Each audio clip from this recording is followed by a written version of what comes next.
Hello students, welcome to another session of the chapter that is life process। और इस chapter में अभी तक हम लोग ने डाइजेशन के बारे में देखा। आज से हम न्यू टॉपिक स्टार्ट करने जा रहे हैं जिसका नाम क्या है, रिस्पायरेशन। अब इसका सबसे पहले बात है कि इसका मतलब क्या होता है रिस्पायरेशन का। तो रिस्पायरेशन का मतलब क्या है कि it is the process of releasing energy. यानी जो हम लोग कॉम्प्लेक्स फूड खाते हैं, जो डाइजेशन में हम लोग देखे कि जो कॉम्प्लेक्स फूड खाए उसका फाइनली क्या हुआ, ultimately break down into the simpler substances में वो ब्रेक डाउन हुआ। तो जो वहां से रिलीज होगा, तो वहां से जो कॉम्प्लेक्स को स्मॉलर पार्टिकल्स में कन्वर्ट किया गया, उस दौरान क्या हुआ कि एनर्जी रिलीज हुआ। तो इसी प्रोसेस को, यानी जिस कॉम्प्लेक्स फूड को ब्रेक डाउन कर रहे हैं, तो वहां से जो केमिकल एनर्जी है, वो केमिकल एनर्जी एटीपी के फॉर्म में, एनर्जी के फॉर्म में रिलीज होगा एंड स्टोर होगा। तो इसी प्रोसेस को रिस्पायरेशन बोलते हैं। तो हम लोग क्या बोले कि it is the process of releasing energy from the breakdown from the breakdown of food is called respiration। ठीक है, यहाँ पर क्या हम लोग बोले कि जो फूड का ब्रेकडाउन होगा उससे जो एनर्जी रिलीज होगा उसी को हम लोग रिस्पायरेशन बोलते हैं। तो इसमें क्या बोले, फूड का ब्रेकडाउन। तो इसमें क्या हुआ कि डाइजेस्टेड फूड का ब्रेकडाउन होगा और जो एनर्जी रिलीज होगा वो किस फॉर्म में होगा, वो होगा एटीपी के फॉर्म में होगा। तो the release of energy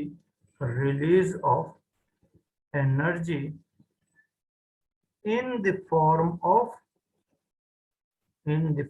of ATP. अब यहाँ एटीपी क्या है, तो एटीपी को हम लोग बोलते हैं adenosine triphosphate.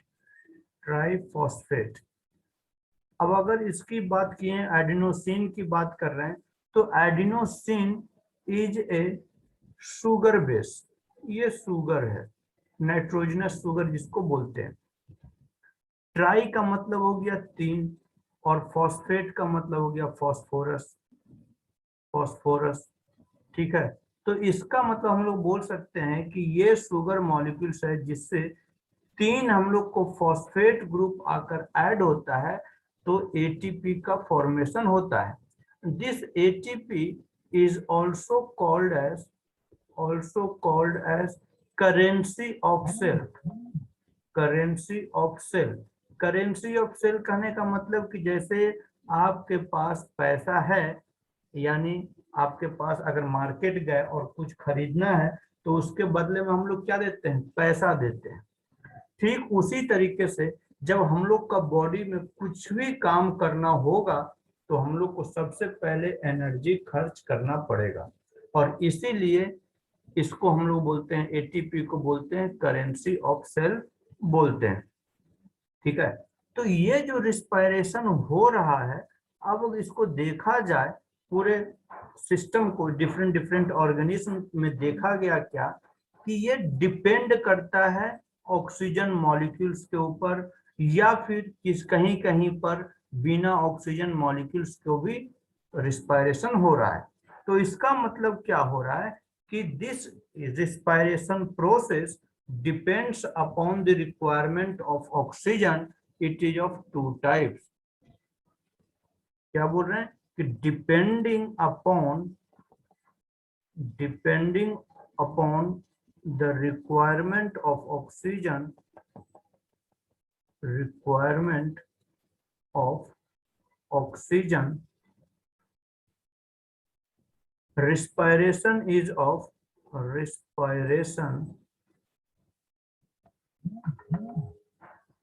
is of 2 types।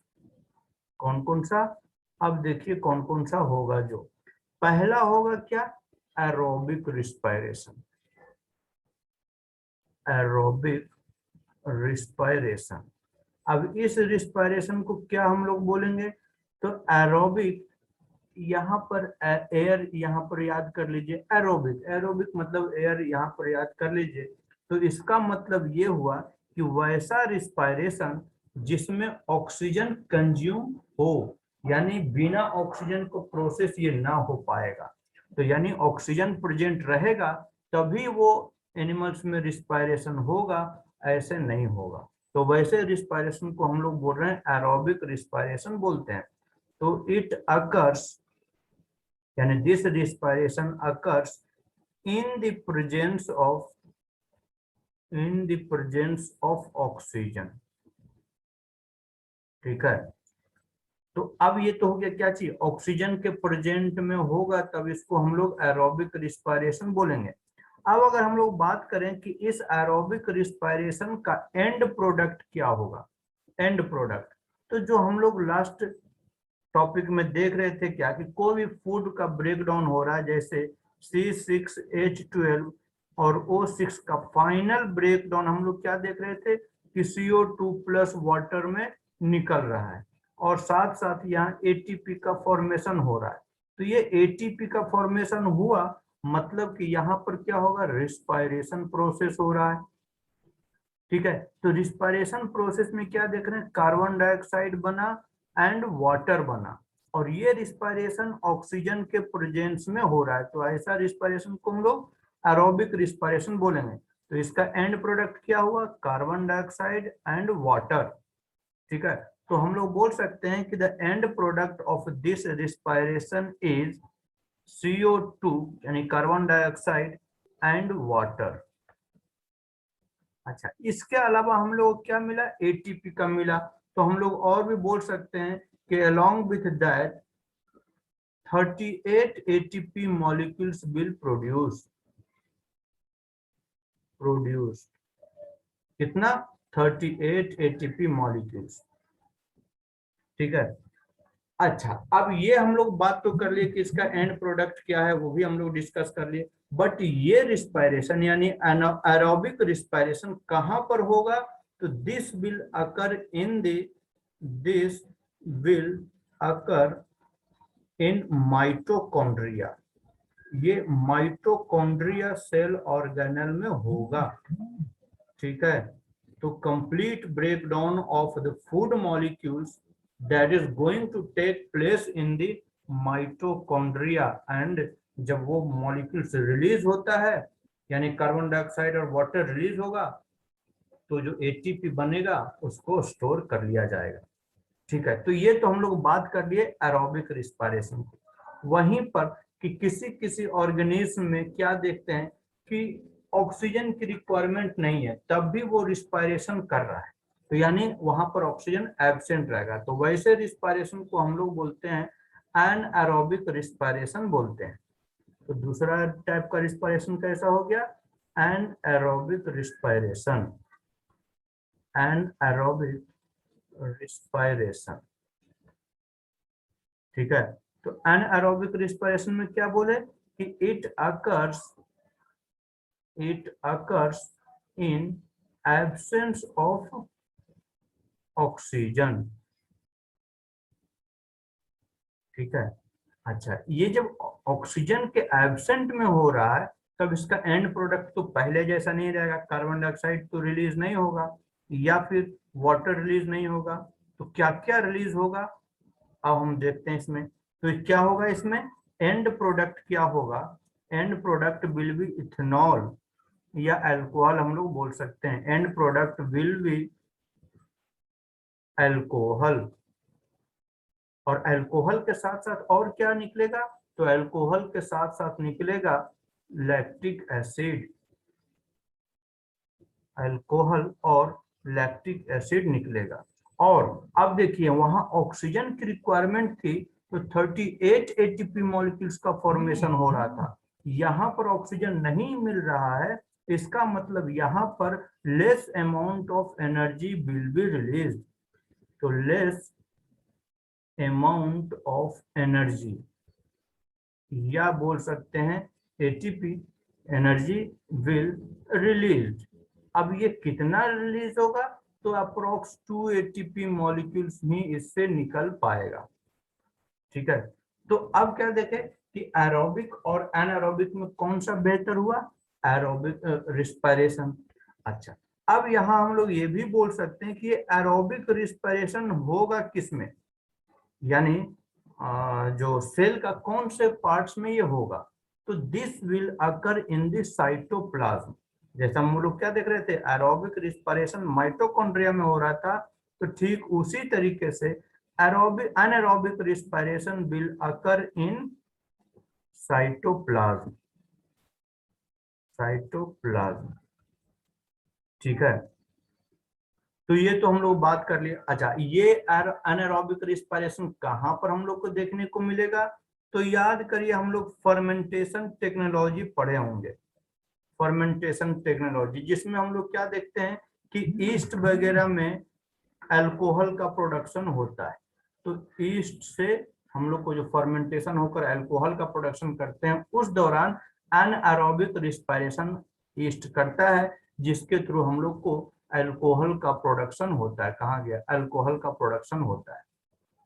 अच्छा, ईस्ट को हम लोग और क्या बोलते हैं, ईस्ट है क्या एक्चुअली, ईस्ट क्या है, तो yeast is the unicellular, unicellular fungus. ये फंगस का यूनिसेलुलर, एक सेल का फंगस है। ठीक है, तो ये याद रखिएगा, this yeast is unicellular fungus. This is also called as baker's yeast, baker's yeast. ठीक है, बेकर्स ईस्ट किसमें, बेकरी फील्ड में, बेकरी में। बेकरी किसको बोलते हैं, जो ब्रेड वगैरह बनाता है उसमें। अब ये अल्कोहल प्रोडक्शन यहाँ पर हो रहा है, तो इसको हम लोग और क्या बोलते हैं, तो yeast is also called as brewer's yeast, brewer's yeast. ये अल्कोहल इंडस्ट्री में यूज होता है, अल्कोहल इंडस्ट्री। ठीक है, और इसका साइंटिफिक नेम क्या है, तो साइंटिफिक नेम है, scientific name is Saccharomyces cerevisiae, Saccharomyces cerevisiae इसका नाम। चलिए, तो ये तो हम लोग बात क्या कर लिए कि रिस्पायरेशन कितने टाइप का होता है, ये हम लोग बात कर लिए। ठीक है, अब हम लोग बात करते हैं कि रिस्पायरेशन में होता क्या क्या है, यानी रिस्पायरेशन में क्या क्या प्रोसेस होता है। तो रिस्पायरेशन में दो प्रोसेस होता है। सबसे पहले क्या होता है कि रिस्पायरेशन में पहले इन्वायरमेंट से ऑक्सीजन या एयर का इनटेक होना, that is called the gaseous exchange, या नॉर्मल भाषा में अगर हम लोग बोले तो उसको सिंपल ब्रीदिंग बोलते हैं। यानी इनहेलेशन एंड एक्सहेलेशन जो प्रोसेस हम लोग कर रहे हैं, that is called the breathing या गैसियस एक्सचेंज। अब वो गैसेस एक्सचेंज होकर कहाँ पहुंच जाएगा, ब्लड के पास पहुंच जाएगा। ब्लड में प्रेजेंट है आरबीसी, आरबीसी में प्रेजेंट है हेमोग्लोबिन, हेमोग्लोबिन कैरी करेगा ऑक्सीजन मॉलिक्यूल्स को, हर एक सेल हर एक टिश्यू के पास ले जाएगा। ठीक है, तो वो सेल जहां पर ऑक्सीजन की डिफिशियंसी हो रही है, वो ऑक्सीजन सेल में इंटर करेगा, और सेल में इंटर करने के बाद रिस्पायरेशन प्रोसेस स्टार्ट होगा, जिसको हम लोग बोलते हैं सेलुलर रिस्पायरेशन।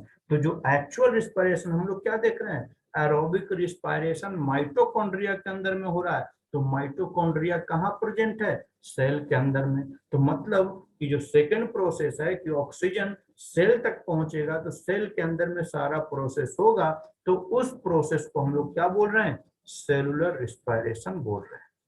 ठीक है, तो हम लोग ये बात कर रहे हैं कि रिस्पायरेशन, रिस्पायरेशन इन्वॉल्व क्या चीज, दो प्रोसेस इन्वॉल्व कर रहा है। पहला क्या कर रहा है, that is called the gaseous exchange, gaseous exchange. ठीक है, गैसियस एक्सचेंज। तो इस प्रोसेस में हो क्या रहा है, इस प्रोसेस में ऑक्सीजन इन्वायरमेंट से अंदर जा रहा है, यानी लंग्स तक जा रहा है, और वहां से कार्बन डाइऑक्साइड रिलीज हो रहा है, और इस प्रोसेस क्या बोल रहे हैं, ब्रीदिंग बोल रहे हैं। तो gaseous exchange is the process in which an organism obtained oxygen from air and release carbon dioxide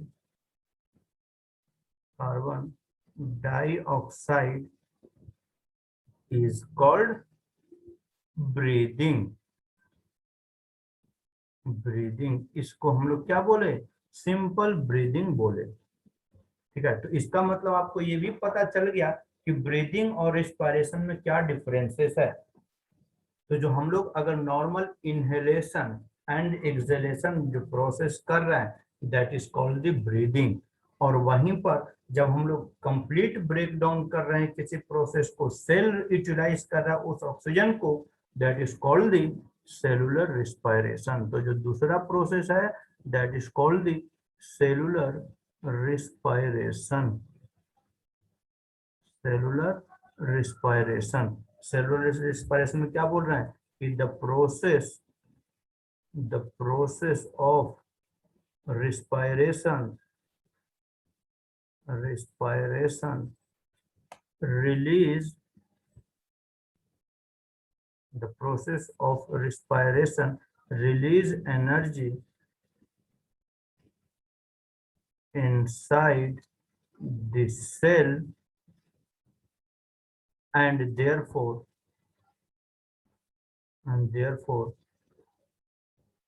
called cellular respiration।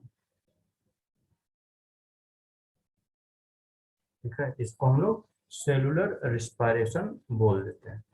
तो दो प्रोसेस हो गया, एक नॉर्मल ब्रीदिंग और एक सेल के पास जो जाकर ऑक्सीजन इन्वॉल्व कैसे पार्टिसिपेट कर रहा है उसको हम लोग सेलुलर रिस्पायरेशन बोल दिए।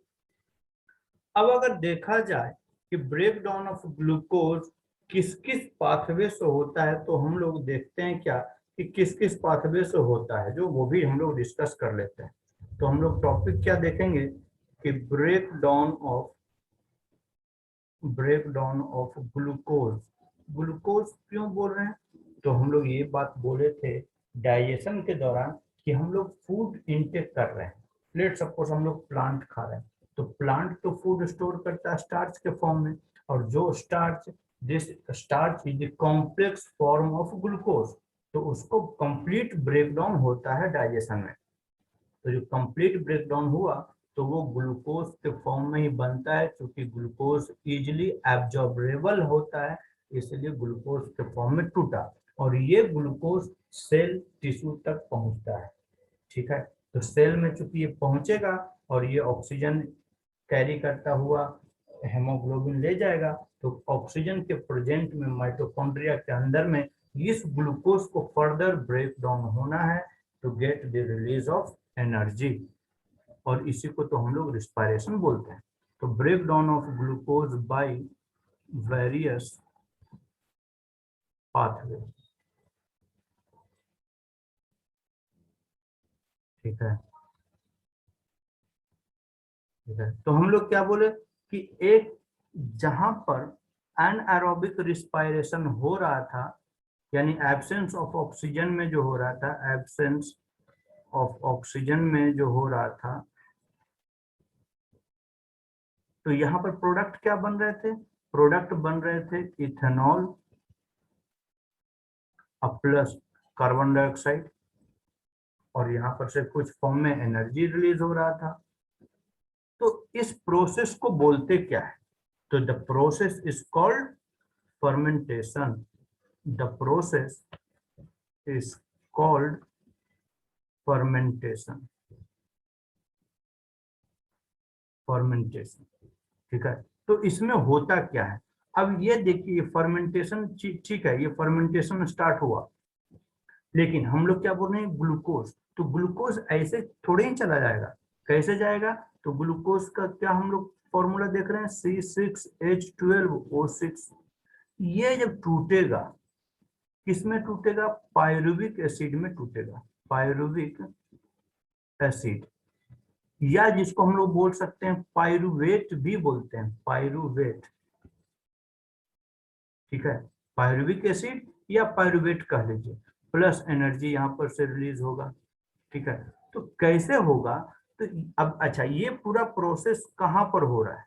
ये प्रोसेस अगर सेल के अंदर में देखा जाए तो ये प्रोसेस यानी conversion of glucose into pyruvic acid that occurs in the cytoplasm, cytoplasm में हो रहा है। ठीक है, तो अब क्या बोल रहे हैं कि ये जो फर्मेंटेशन प्रोसेस है इसमें क्या हो रहा है? पायरुविक एसिड इथेनॉल में कन्वर्ट होगा। तो मतलब सबसे पहले ग्लूकोज का तो पायरुविक एसिड में कन्वर्जन होना है, कन्वर्जन हुआ, और ये पायरुविक एसिड अब कन्वर्ट होगा किसमें? This will change into ethanol, carbon dioxide and energy. और ये किसमें भी एग्जांपल बतला है? ये बतला है ईस्ट में, जिसको सैक्रोमाइसिस सेरेवेसी बोलते हैं, या फिर हम लोग क्या बोलते हैं? बेकर्स ईस्ट बोलते हैं, या फिर हम लोग इसको ब्रूअर्स ईस्ट बोलते हैं। तो ये पूरा प्रोसेस में अब देखिए, ये मीडियम, ये जो पायरुविक एसिड है, this is the common pathway for aerobic and anaerobic pathway both. क्या बोल रहे हैं? ये या तो एरोबिक रिस्पायरेशन हो या एनारोबिक रिस्पायरेशन हो, ये पायरुविक एसिड का बनना तय है। और ये पायरुविक एसिड साइटोप्लाज्म में हो रहा है, और इस पूरे प्रोसेस को यानी क्या बोल रहे हैं कि the conversion of glucose into pyruvic acid is called glycolysis. This process is called glycolysis.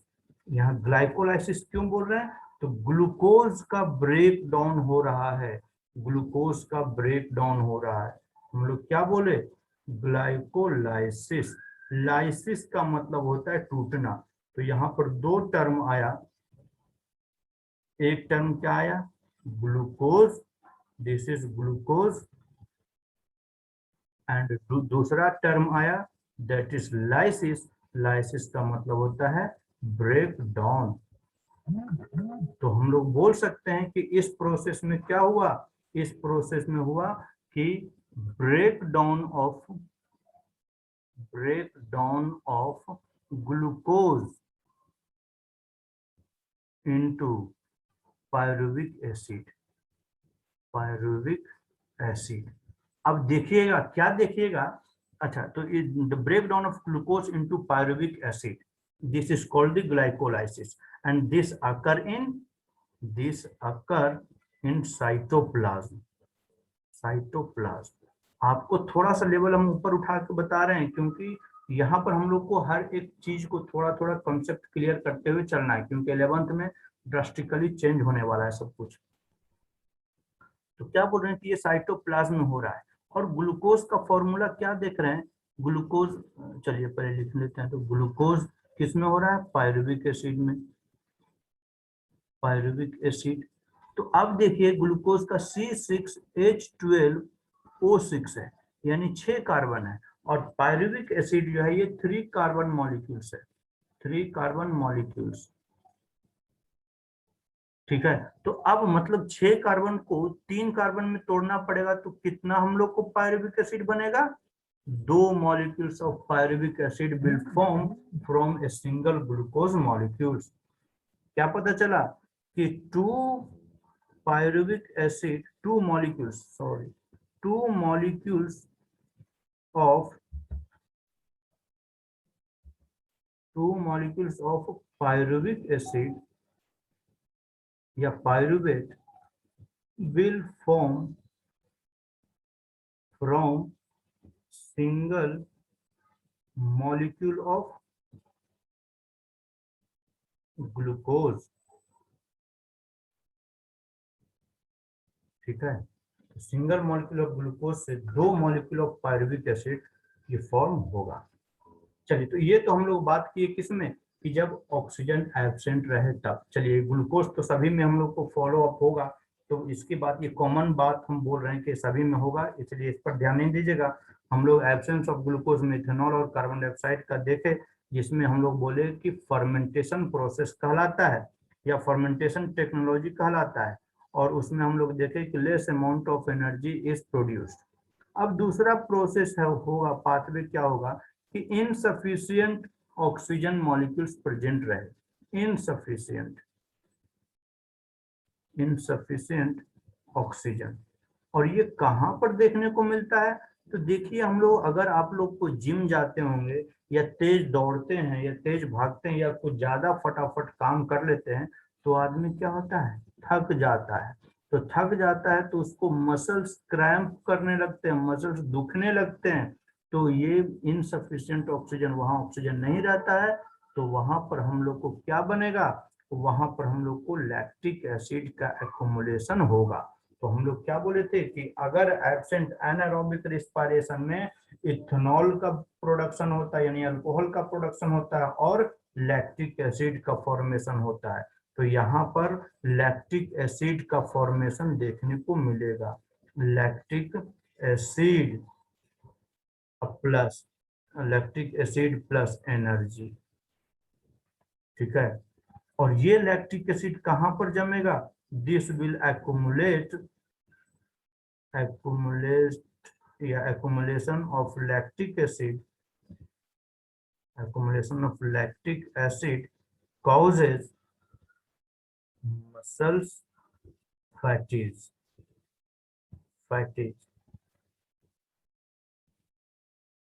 ठीक है, जिसको थकावट बोलते हैं। एंड कब ये मसल्स फैटिज होगा? Due to this occur due to क्या चीज? Rigorous exercise. बहुत सारा एक्सरसाइज कर लिए, ढेर सारा दौड़ गया एक ही बार में, तो हम लोग को मसल्स दर्द करने लगता है, थकावट होती है, उसी को हम लोग मसल्स फैटिज बोलते हैं। और उसी में हम लोग को लैक्टिक एसिड का फॉर्मेशन होता है। और जब वो क्या करते हैं, देखते हैं कि जब रुक जाते हैं थकावट से, रेस्ट करते हैं, तो फिर से लैक्टिक एसिड वहां से डिजोल्व होकर बाहर निकल जाता है, और फिर से हम लोग क्या होते हैं, फ्रेश हो जाते हैं। चलिए, तीसरा पाथवे हम लोग क्या बोलेंगे, जो कि हम लोग जानते हैं, हम लोग में होगा इन प्रेजेंस ऑफ ऑक्सीजन। तो इन प्रेजेंस ऑफ ऑक्सीजन, और ये कहां पर होता है? माइटोकॉन्ड्रिया में होगा, इन माइटोकॉन्ड्रिया। और इसका एंड प्रोडक्ट क्या देखे? एंड प्रोडक्ट देखे हम लोग CO2 plus water plus energy, ठीक है। तो ये हम लोग देख लिए 3 पाथवे जिसमें ग्लूकोज का यानी ब्रेक डाउन होता है और एनर्जी रिलीज होता है। अब अगर बात करें कि रिस्पायरेशन प्लांट्स में कैसे करेगा, तो प्लांट्स में ऑब्वियसली सी बात है, प्लांट्स में भी रिस्पायरेशन होता है। कैसे होता है? तो हम लोग जानते हैं कि लीफ में प्रेजेंट रहता है स्टोमेटा, और स्टोमेटल रिस्पायरेशन कहलाएगा। स्टेम में लेंटिसेल्स या लेंटिकुलर सेल्स प्रेजेंट रहते हैं, तो लेंटिकुलर रिस्पायरेशन बोल देंगे, ठीक है। रूट्स में, तो रूट्स में सिंपली डिफ्यूजन की वजह से वहां पर रिस्पायरेशन प्रोसेस हो जाता है, तो वहां पर डिफ्यूजन रिस्पायरेशन बोल सकते हैं, ठीक है। तो चलिए हम लोग बात करेंगे, जो टॉपिक है that is respiration in plants. Respiration in plants, ठीक है। तो रिस्पायरेशन में, अब क्योंकि देखिए हम लोग एनिमल्स की बात कर रहे थे, लेकिन प्लांट्स को भी तो एनर्जी चाहिए, तो प्लांट्स भी एनर्जी को कंज्यूम करेगा। कैसे? तो वो रिस्पायरेशन से ही करेगा। तो plants get energy by the process called respiration।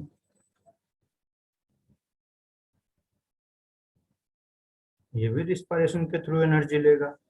अब अगर बात करें कि ये किस पार्ट से करेगा, तो हम लोग क्या बोले, या तो लीफ रहे, या तो स्टेम रहे, या तो रूट रहे। मतलब इस सभी जगह से, यानी प्लांट्स का हर एक पार्ट रिस्पायरेशन में पार्टिसिपेट करेगा। तो ऑल